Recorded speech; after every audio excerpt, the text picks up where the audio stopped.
ya tenemos ubicados todos los compresores, sus características y dónde sería ideal usarlos. Aplastamos tanto la señal que matamos la dinámica de las canciones. Entre varias cosas, que sepamos comprimir bien cuándo usar, qué usar, cómo usarlo y dónde usarlo. Muy buena familia, soy Different Mind y hoy vamos a hablar de la compresión al completo. He visto un montón de vídeos de gente explicando en qué consiste la compresión y para qué se usa o cómo se usa.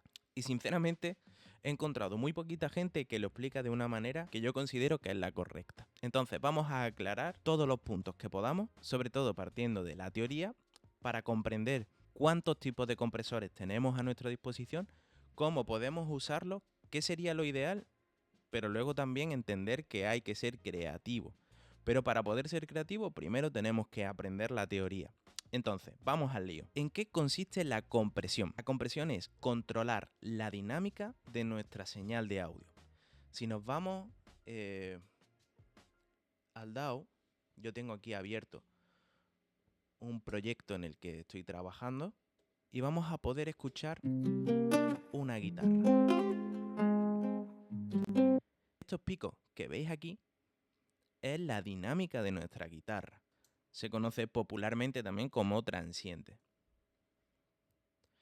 Entonces, ¿qué es lo que hace la compresión? Vamos a imaginar que tenemos nuestra señal de audio en una habitación y lo que queremos es controlar esos picos. Entonces iremos bajando el techo de manera que estos picos los vayamos controlando, ya sea o para evitar picos de volumen, tener todo más controlado para luego poder apretar incluso más en la mezcla y el mastering, o porque queramos conseguir un efecto, ¿no?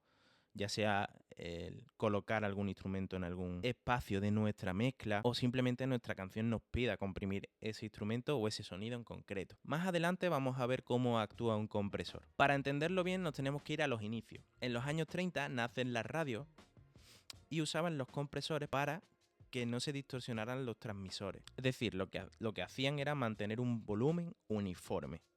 Luego en los años 50 y 60 es cuando nacen los compresores dentro del estudio. Aparecen ya los legendarios Teletronics, que es un compresor opto, Fairchild, que va a válvulas, en fin. Y no solamente controlaban la dinámica, sino que también le añadían color, armónicos y calidez, que hoy en día es lo que vamos buscando casi todos los ingenieros de audio o los productores. Luego, en los 2000 ya sale la era digital y empiezan los compresores como Fast Filter, por ejemplo, que son ya compresores que abarcan todo tipo de variedad, son transparentes, las emulaciones y los compresores multibanda y dinámicos. Con eso que conseguimos, pues tenemos una precisión mucho más quirúrgica, cero ruido, un recall perfecto y bueno, variaciones infinitas. Entonces, ¿para qué sirve un compresor? Para controlar los picos, para dar cuerpo y estabilidad, adelgazar o engordar instrumentos, por decirlo de alguna manera, y obviamente pues hacer que nuestra mezcla suene profesional. De hecho, hoy en día la compresión es gran parte de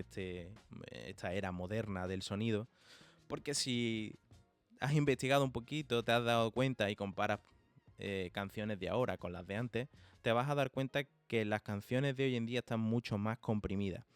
Hoy prácticamente se generan chorizos de audio, porque aplastamos tanto la señal que matamos la dinámica de las canciones.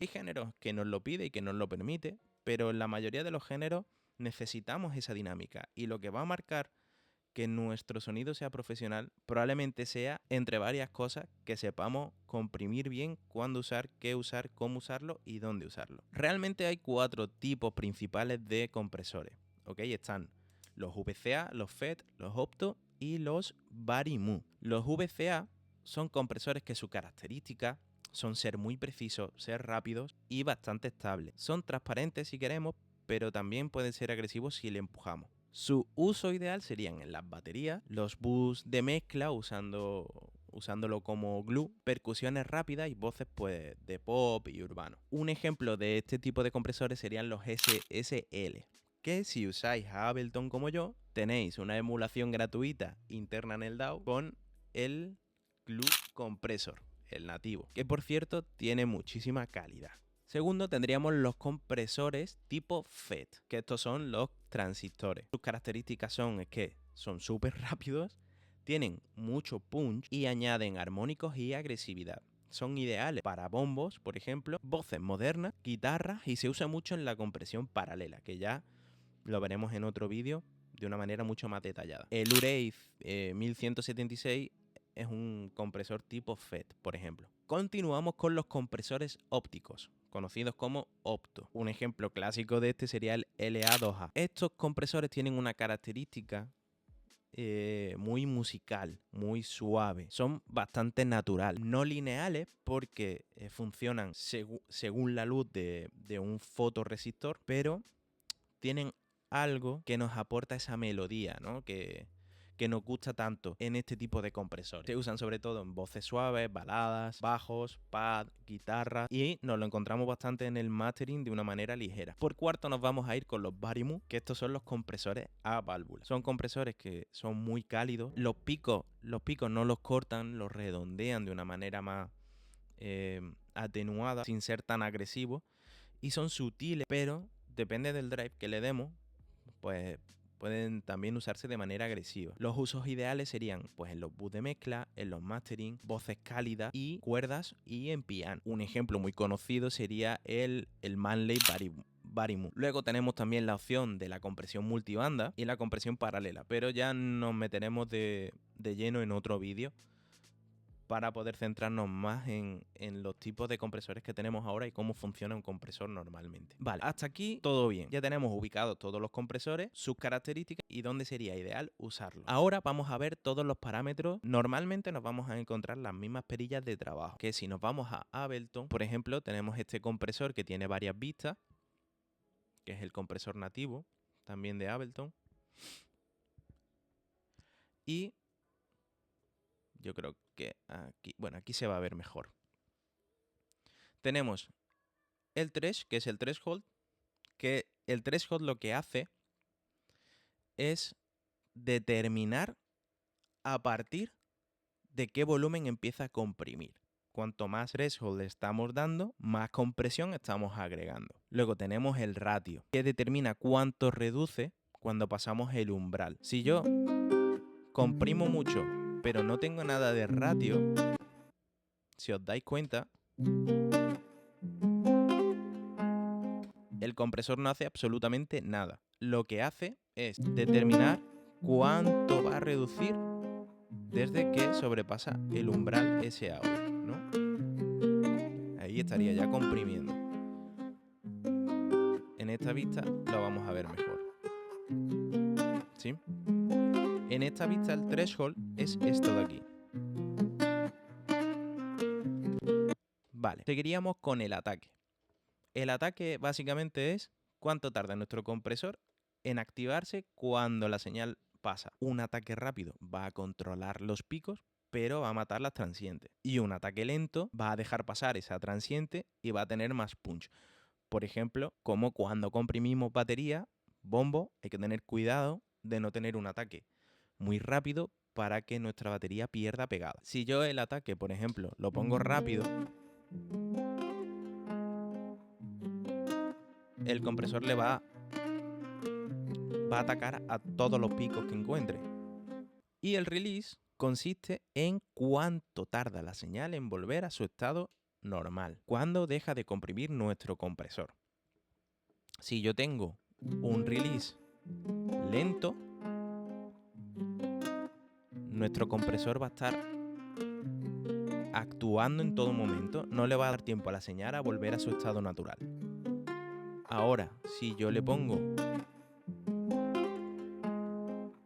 un release muy rápido, veis cómo vuelve más rápido a su estado natural. Esto hay que tenerlo muy en cuenta en las voces. Cuando nosotros tenemos un release muy lento en voces, se pierde, por ejemplo, esa potencia de la voz, se echan hacia atrás y hace que se entienda menos, que la voz no sea clara. Y el make-up gain, que es el que nos va a ayudar a recuperar el volumen que perdamos a la hora de comprimir. Si nosotros, por ejemplo, tenemos esta guitarra aquí, donde vamos a comprimir nada más que los picos, cuando ya activo el compresor hemos perdido volumen. Entonces, el make-up, ¿qué es lo que hace? Nos ayuda a recuperar ese volumen. obviamente hay que tener cuidado. En este punto, siempre que uséis un compresor o algún plugin tipo emulador, os recomiendo que hagáis siempre un chequeo de volumen, donde volvamos a recuperar el volumen de pues la mezcla que hemos hecho del gain stage, ¿no? Que deberíamos tenerla de una manera correcta. Hemos visto los parámetros que nos vamos a encontrar prácticamente en todos los compresores. Cosas a tener en cuenta. Y aquí hay algo que trae controversia desde que yo empecé en la producción, porque cuando yo empecé en la producción la data que se daba era que tenías que usar ecualizador y compresor en absolutamente todas las pistas.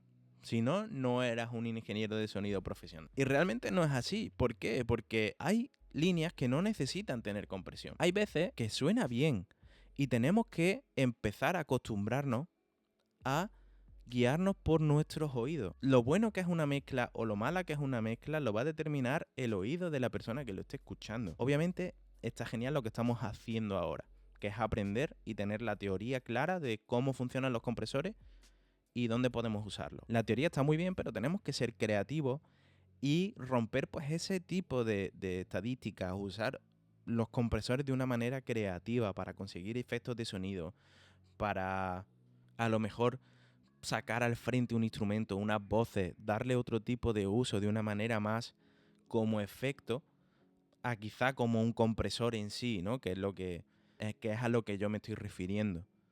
Creo que la música se está volviendo muy monótona, que se está perdiendo la dinámica, se está perdiendo la musicalidad. Me encuentro gente que tiene plantillas para todo y está bien usar plantillas para comenzar un proyecto o para realizar una mezcla de una manera ordenada, pero es imposible que mezcles o masterices dos canciones de la misma manera, aunque sean del mismo género. Entonces, cuando yo veo ese tipo de vídeos de la cadena perfecta para mastering, mentira. La cadena perfecta para voces, mentira. Varía mucho, depende del micro, depende de la sala, depende de cómo haya cantado, a la distancia que lo haya hecho y cómo se haya grabado. Es que hay una cantidad de variaciones tremendas. Y eso es lo bonito de la música, que cada canción, cada pista es diferente y se trabaja de una manera distinta. Nos centramos mucho más en conseguir un volumen alto y aplastarlo todo para poder tirar hacia arriba que en conseguir una musicalidad bonita, en una compresión chula que digamos, madre mía, en un bajo, en unas baterías, en disfrutar ese proceso de tratamiento y en el que nosotros mismos nos sorprendamos y digamos, oye, pues no me imaginaba que usando este compresor iba a conseguir este sonido, este punch. En fin, yo os animo a que investiguéis. En la música está todo inventado ya. Pero sí es verdad que hay que ser creativos y que hay que ser vivos, investigar, probar cosas nuevas para encontrar también nuestro sonido, ser diferentes, marcar una diferencia. Obviamente, si tú me dices, mira, Ale, lo que yo quiero saber es un ratio correcto, por ejemplo, para un bombo. Vale, pues te digo, venga, un ratio en 4:1, con un ataque lento, un release rápido y vamos a usar un compresor VCA o un FET. Está genial, ¿por qué? Porque hemos hecho el esfuerzo de aprender la teoría.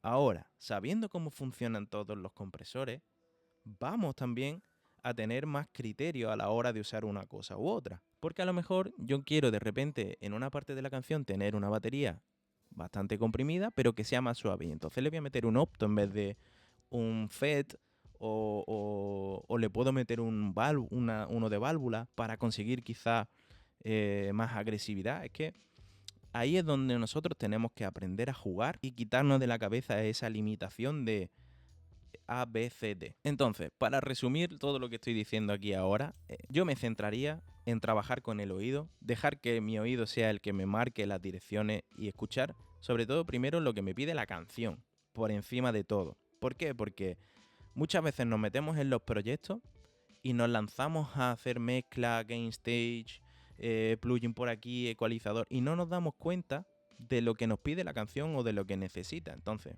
vamos a tener primero un tiempo de preescucha, de qué es lo que hay, de qué género estamos trabajando, qué instrumento es el que me va a dar riqueza en la canción, qué parte de la canción tiene más dinámica y qué tengo que controlar y qué no.